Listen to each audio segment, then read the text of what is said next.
Hello, I'm Moira Alderson with the BBC News. Fighting is continuing in Gaza in the hours before the planned start of the first ceasefire in the brutal war between Israeli forces and Hamas militants. Explosions have been heard in northern Gaza, much of which has been reduced to rubble. Both Israel and Hamas have signalled the 4-day pause would be temporary, but there are hopes it can be extended. More from Tom Bateman. Now, there is in the agreement a so-called option to extend to keep it rolling for up to a further 5 days.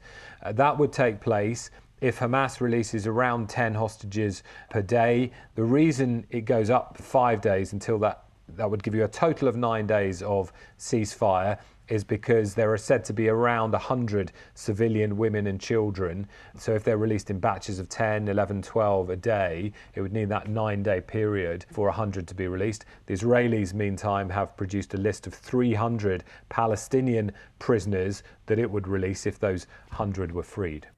The Israeli military says it's killed a prominent Hamas leader in the town of Khan Yunis in southern Gaza.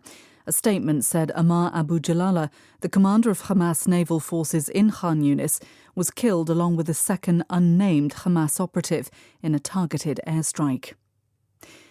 There have been further clashes between anti-immigrant protesters and riot police in the Irish capital Dublin. It's not clear exactly what sparked the riots, though some reports suggest they might have been triggered by a knife attack in the city centre. Here's Chris Page.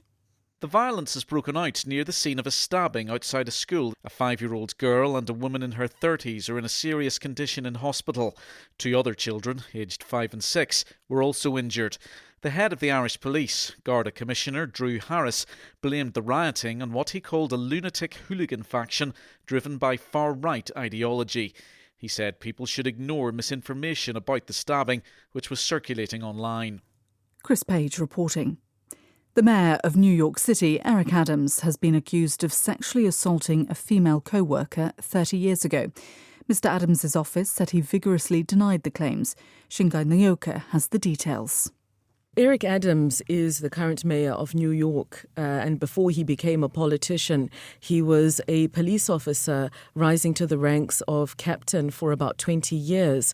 And so it's during that time that the plaintiff, an unidentified woman, says that while they were both working for the New York Police Department, that she was not just sexually assaulted, but she accuses him of sexual battery as well as discrimination in the workplace and emotional distress. She's also suing the city of New York and the police department and asking for $5 million in relief.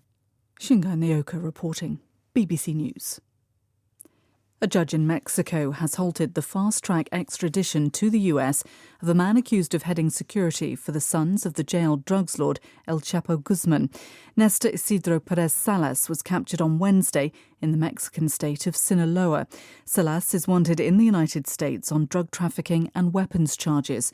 The judge said the ongoing extradition request would be considered behind closed doors so as not to jeopardize the US investigation.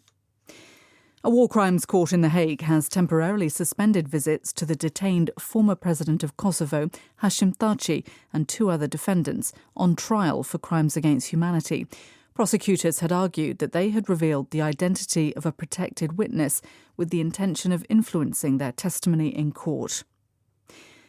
Chad's government-appointed parliament has approved an amnesty and a halt to all prosecutions linked to the deaths of hundreds of protesters during an anti-government rally last year.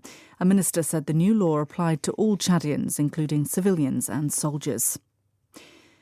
The world's biggest iceberg is on the move after more than 30 years being stuck to the ocean floor.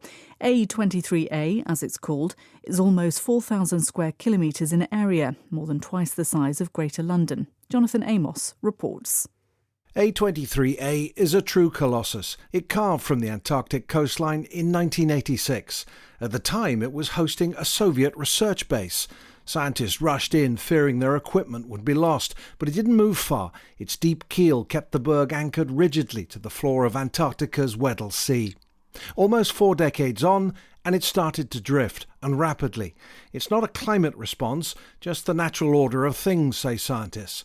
The coming weeks and months will see A23A sweep towards the South Atlantic, where the behemoth will gradually melt and wither away. That's the latest. BBC News.